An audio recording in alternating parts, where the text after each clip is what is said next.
Well, hello. My name is Crystal Johnson Muhammad, and I hope that you enjoyed the trailer that you just saw.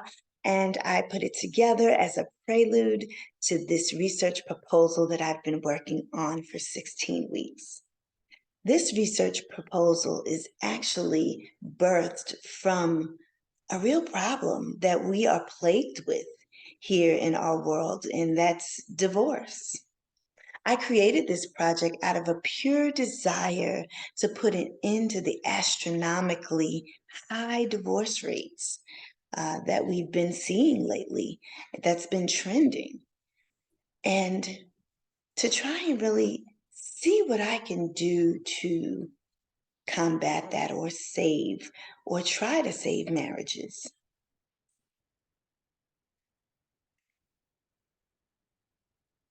According to Clyde et al., 40 to 50% of primary marriages end in divorce, and 60% of secondary marriages end in divorce.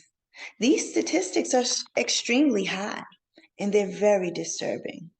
So, in an effort to combat these statistics, this is where this project, this proposal, got its birth in hope to find a way to somehow create a change or a shift in the outcome of this divorce, of these divorces.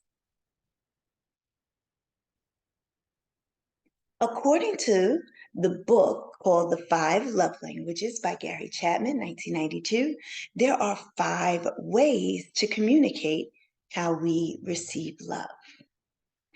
Words of affirmation, through physical touch, through acts of service, which is my favorite, through giving gifts and spending quality time.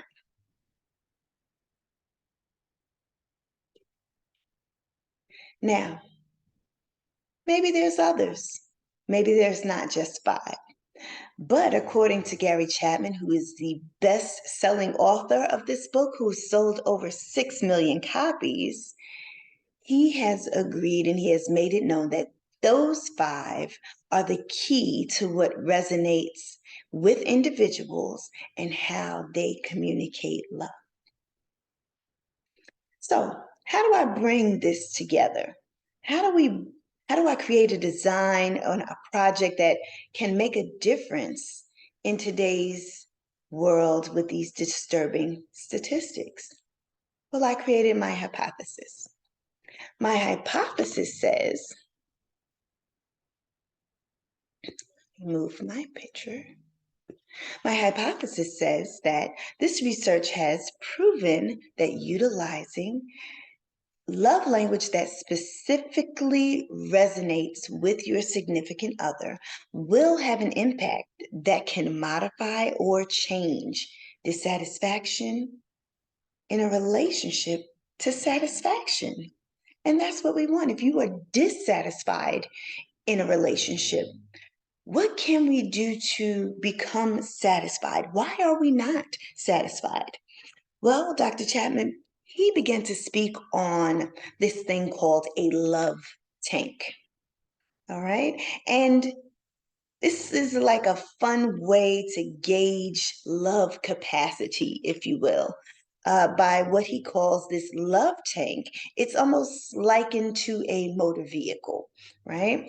And this love tank can be on full or it can be on empty, depending on how much the partner pours in, right? So, like into a vehicle, you can just pour any type of grade of gasoline or diesel fuel into a vehicle.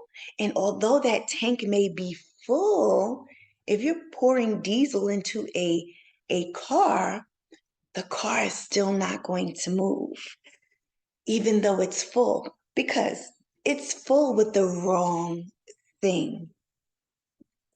So, this love tank and these 5 love languages, Dr. Chapman says, each one of these 5 love languages speaks to a person differently. There may be one that resonates with a person more than the other. And see, this is where some relationships go wrong with, as you see on the screen, projecting personal love language onto others. And what that means is if you, as a male or a female, and you're trying to please your significant other, you may project a love language on them that you like. For instance, if you enjoy personal quality time, and you may be spending all of this time with your significant other, but that's not the one that resonates with them. So you think and feel that you're doing something good. However, they are not being fulfilled by that. Maybe they are fulfilled more with personal touch or acts of service, which is my favorite, when a person can actually do something for you to help lighten your load. That speaks volumes to me. It says you're on my team. It says you're willing to help. So this is the project that I came up with. How do we find out if the communication signals are mixed up with these participants?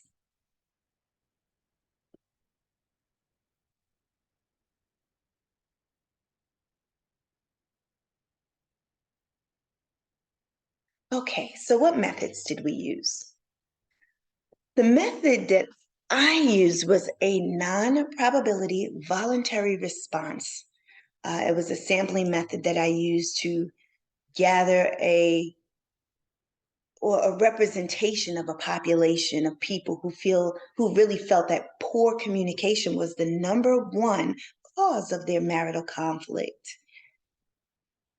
The entire sample was 250 people who actually took a survey, sent it out. It was actually, I didn't send it out, it was on a survey on a computer. So I sent it out via like an email link. So participants who were interested in joining the study took the survey, and then from there, I was able to narrow it down to 48 people, which is 24 heterosexual couples, married couples that were chosen at random out of those 250 people. The participants were married 7 or more years. These were the parameters, 7 or more years, with the age range between 30 and 50, and who felt communication was their biggest point of contention in their marriage. The strength of this study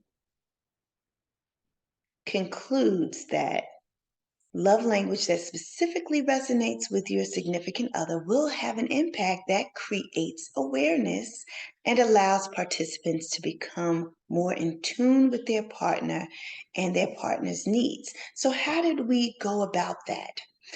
I took these 48 people, we brought them in almost in like a session, a big group session where we were in a group.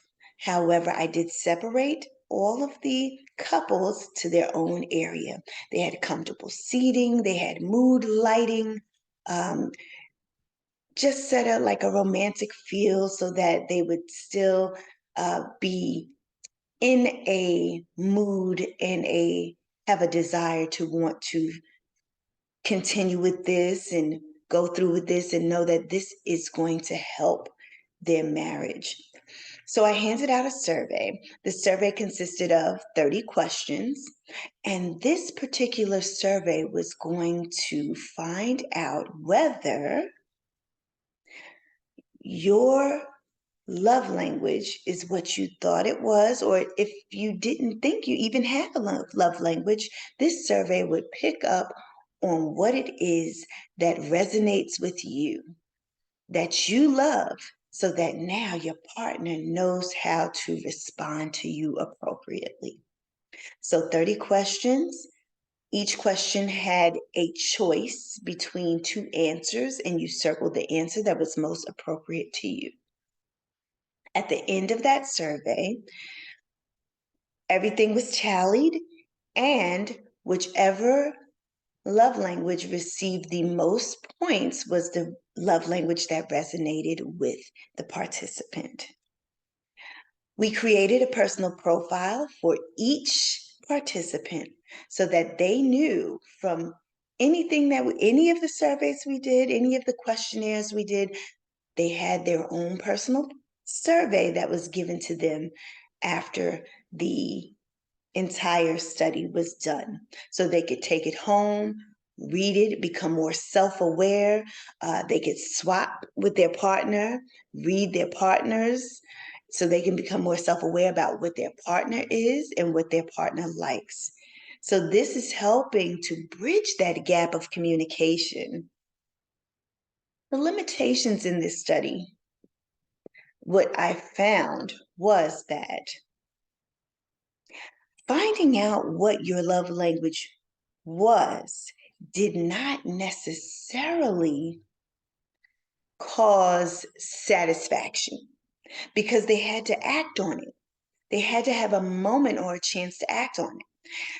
This particular study was just like the genesis of future studies to come. So the first part of it was finding out what your love language is. A future study can be conducted where we would now do a case study, case by case, with different couples, knowing what their love language is and seeing how they interact with utilizing these particular love languages on each other. And over a period of time, with knowing what your partner's love language is, the satisfaction can ensue. So that's what the limitation would be. Basically, time.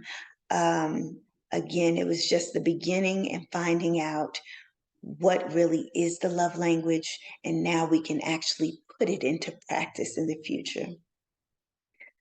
What is the future impact over this period of time? It would be more couples who are more self-aware of themselves and who are more aware of who their partner is. So it would cause connections. It would cause better understanding.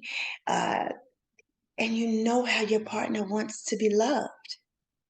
Who wouldn't love that? Why wouldn't that keep a marriage together? Because now you're speaking each other's language.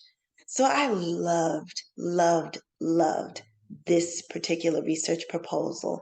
I thought it was great, and I think it is an accurate way to generalize over a population of people because we know what it is, and you have to start with the foundation first and then build upon that foundation. Well, my name is Crystal Johnson Muhammad, and I hope that you enjoyed this research proposal. And maybe, just maybe, we'll continue this in the future and get some actual results. Thank you for tuning in. Have a great day.